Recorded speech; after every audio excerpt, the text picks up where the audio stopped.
Every day, thousands of vehicles travel on our roads, carrying people, goods, and dreams. But hidden beneath many of these vehicles is a growing danger that often goes unnoticed. Fake vehicle parts.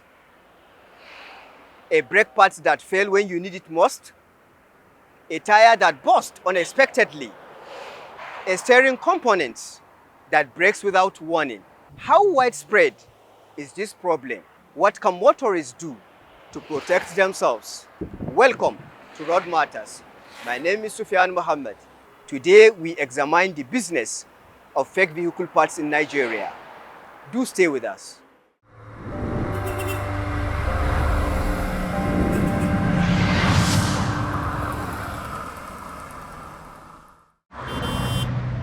Vehicle parts wear out over time. To keep vehicles roadworthy, owners regularly replace brakes, tires, shock absorbers, filters, batteries, lights, and other components.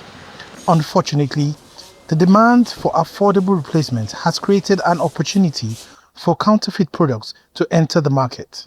Many fake parts are designed to look almost identical to genuine products, making it difficult for unsuspecting buyers to identify them. Yet, the difference between a genuine and fake component could be the difference between life and death on the road.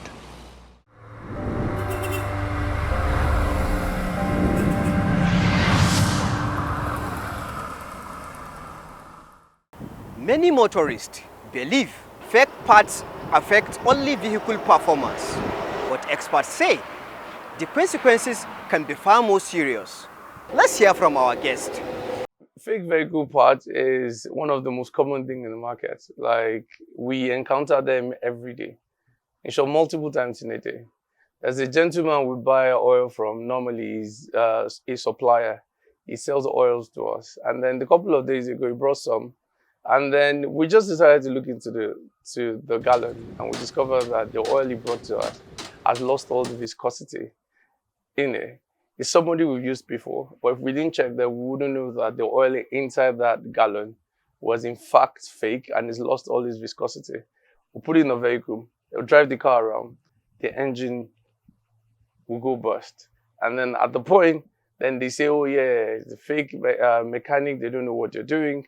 But as a matter of fact, we bought the oil from the same guy we bought oil from in the past. So thank God we looked at it. So we had to take that out and then we replaced the oil with a more genuine one. So yeah, multiple times a day we encounter fake parts.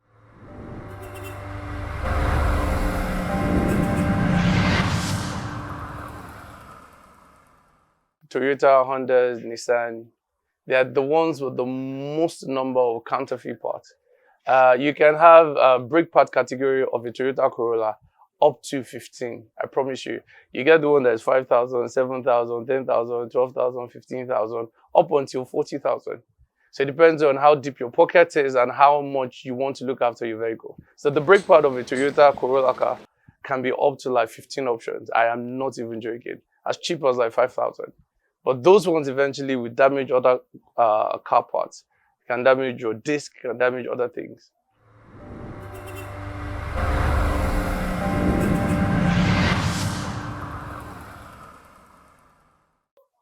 By sight, it's a bit tricky for some of them, for the really, really bad ones, right? As soon as you see them, you know that they're fake. But there are other ones that have to rely on my technician. Some of them you spoke to earlier.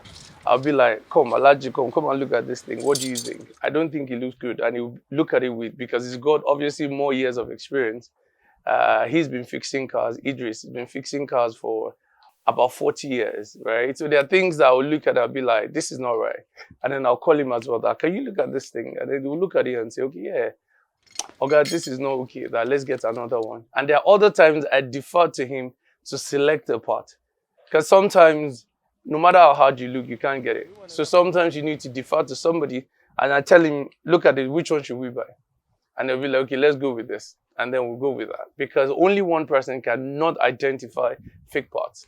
So there are times that you need to rely on your colleagues, subordinates, whatever you call them, to help you look at the parts so that you can then pick out the best one for the customer.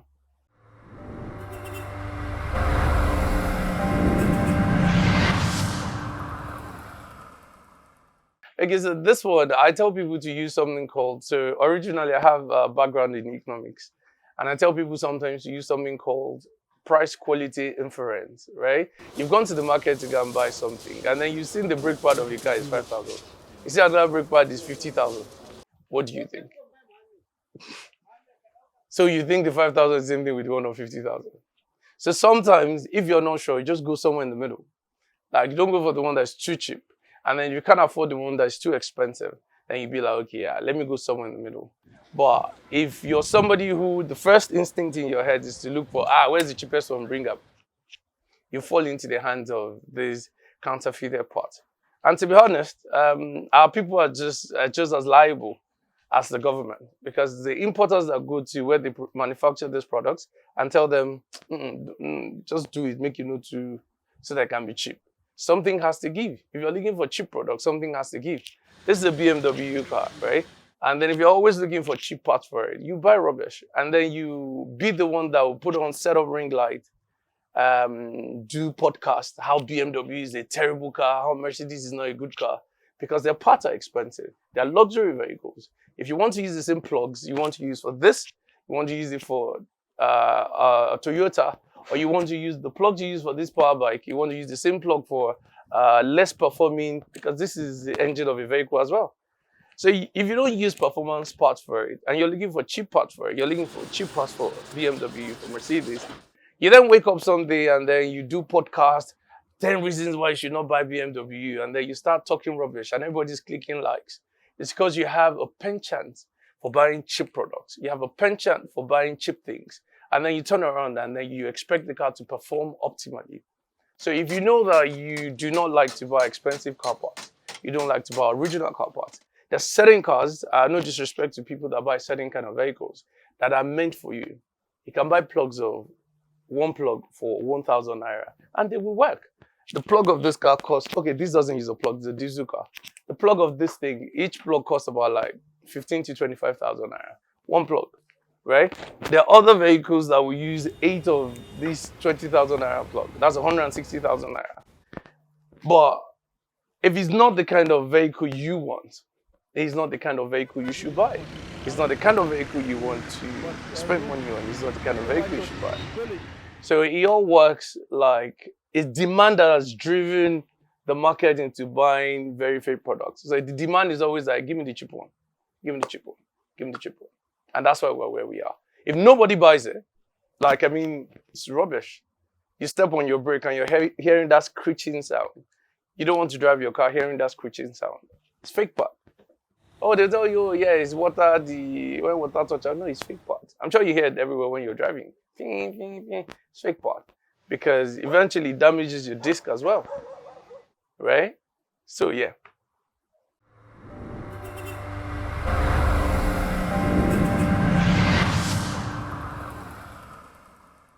So every time, brake failure generally, bad oil, what else? There's so many things you can buy. Bad filter. I didn't talk about earlier. So people think, oh, filter is just a small thing, like any filter. No. Filter does a lot, right? So if you buy the filter that squeezes up when it's hot, right? Oil is not able to go through it, and then oil is not able to go through it inside and outside. You can also spoil your crankshaft or your piston head or things like that because of that one. Every car part is important for the safety of the vehicle and the person driving it as well, because it can result to fire, it can result to accident, and so on.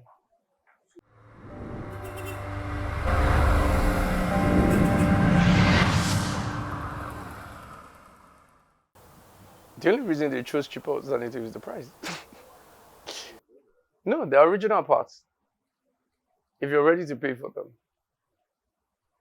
And the good thing about buying original parts from accredited sellers is because even when you buy those and there's something wrong with them, you can return them, right? So the only reason everybody wants to buy cheap parts or a badly used part, because to be honest, there are actually availability of certain parts. So there are things you want to buy that you might not get the new one, except you order for it from outside the country, right? So there are things like that.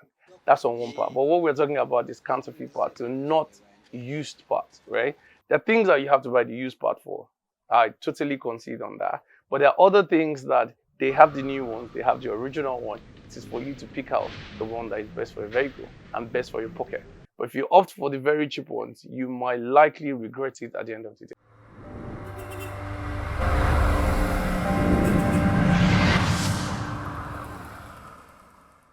Buy cars that you can afford to fix.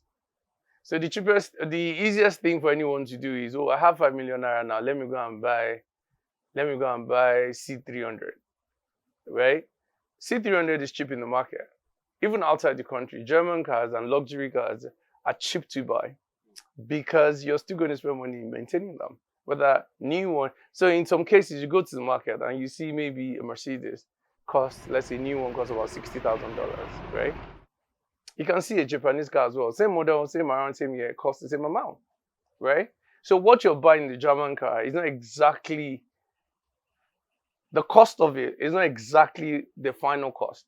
Insurance, maintenance, fuel. Well, maintenance is part of fueling, servicing, buying patterns.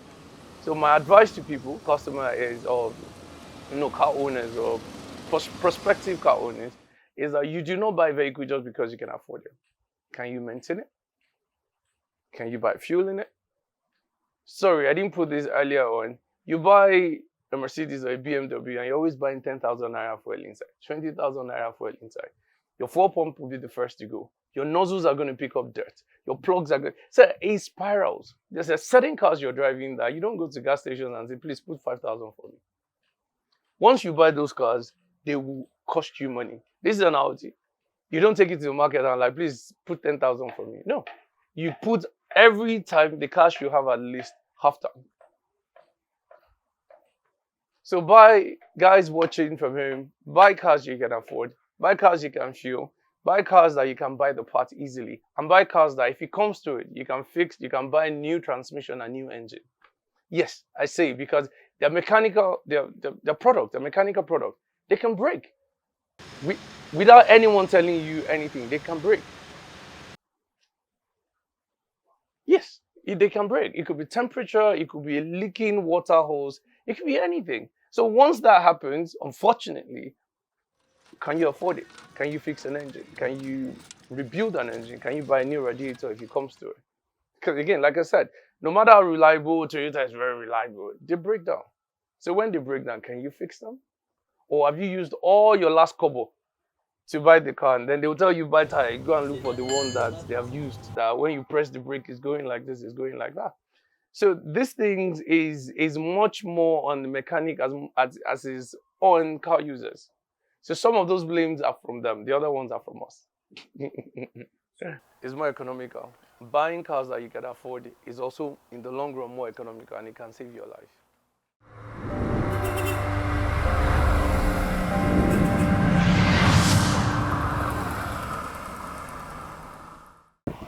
A vehicle's safety is not determined by its appearance, but by the quality of the component working behind the scenes. A fake part that you buy today to save money may cost life tomorrow.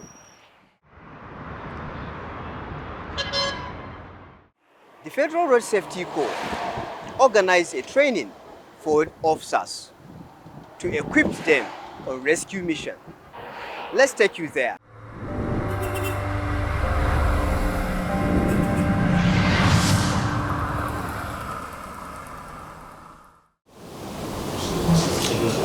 In the Federal Capital Territory, the Federal Road Safety Corps has sharpened its emergency response skills under Sector Commander Corps Commander Tijani Ilyasu.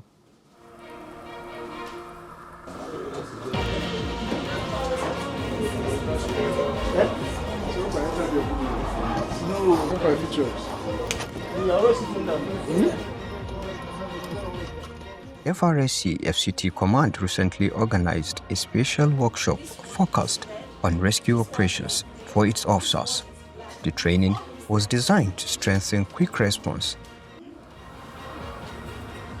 The workshop is packed with a lot of information and rescue tactics. It has to do with how rescue is being done, victims are being handled, and sorting of victims. You know, when it comes to FRSC, we are saddled with the responsibility of ensuring a safer motoring environment, and rescue is part of our routine core.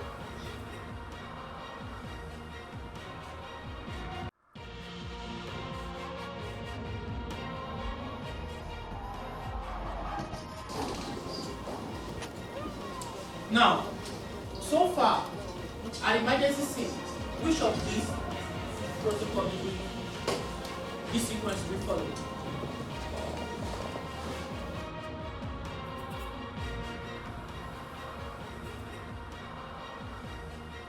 Actually privileged to be part of those nominated for today's event. Yes, it has broadened my scopes of rescue operation. It has also improved my learning. Yeah, they say you unlearn to learn. And I saw the need to be here. Now I'm a little bit fast, though learning don't stop here. It's a continuous process, but the little I have, it has actually given me an upper hand to be able to walk the field of accidents and also be able to take charge whenever presence of an accident.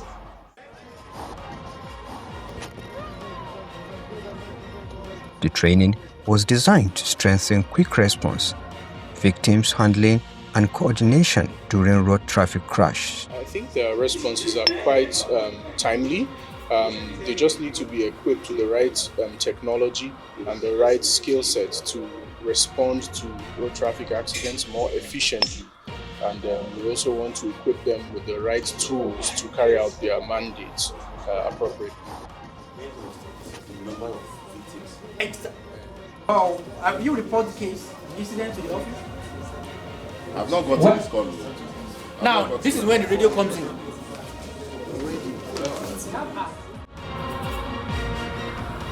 I'm a rescue officer, and it's a day-to-day thing, we'll say. And I'm glad to, it's more like what I do for the society. No, the colorful wings, you could actually move them. Carrying 34 children, ages 6 to 14, from a private primary school in Asukura.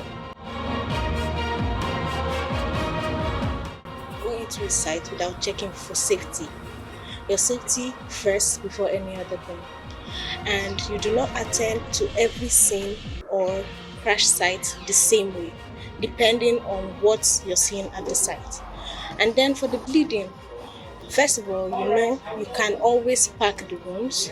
Make sure what you're using to pack the wounds are clean and sterile, so you do not cause infection for the person. And also, in case where the bleeding does not stop, especially on the limbs, you could use a tourniquet to stop the bleeding or to prevent the bleeding from going further before routing the person to the hospital. They said, the officer, nothing is wrong with us. We say, no, you guys should just go to hospital. Online, you may not understand it, but maybe. Overturned bus, structural instability, arriving parents. Are we together? Now, when that happens, people will still come, people are still moving, and someone is dying. Part of FRC's push for a safer monitoring environment where crashes don't result in fatalities. The goal of this training is to reduce mortality rates relating to road accidents. Now, this training will give them confidence they need, the right skills they need to manage crash when it happens. So by now, at the end of this training, right, they are well equipped on how to work with triad. Most of the personnel we have based our initial assessment, we see a lot of knowledge gap. Right. So right now they know how to assess the patient. Now we're working with, we give them two. So we give them two procedures to work, either SAT or SOT. Right. So meaning that they know how to work with their triad. Everyone has stop. Just this driver. From my own end, he was off his radar. He was facing down, so I he was distracted. Next impact. training is a continuous process, and I really like that they have put in a lot of efforts towards and seriousness towards building their capacity to respond to road traffic accidents, managing casualties, and their communication.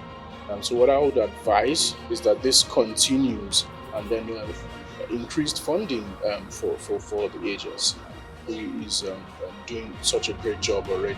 So you can imagine the efficiency if they have the increased resources dedicated towards their operations.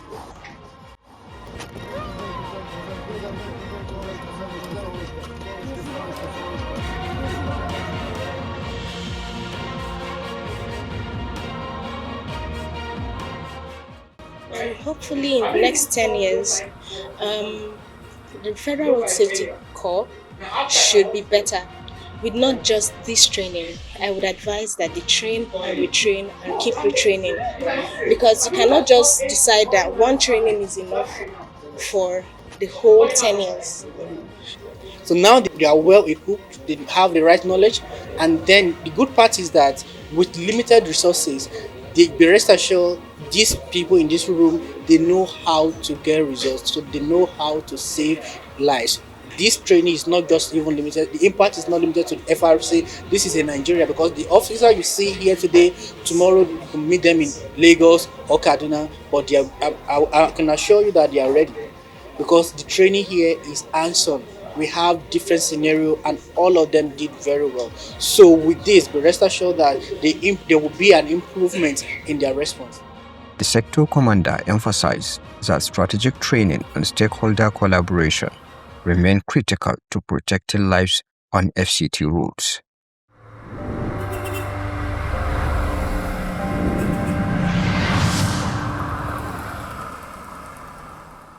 This is where we draw the curtain of our show. I remain Sufyan Muhammad. See you next week. Bye for now.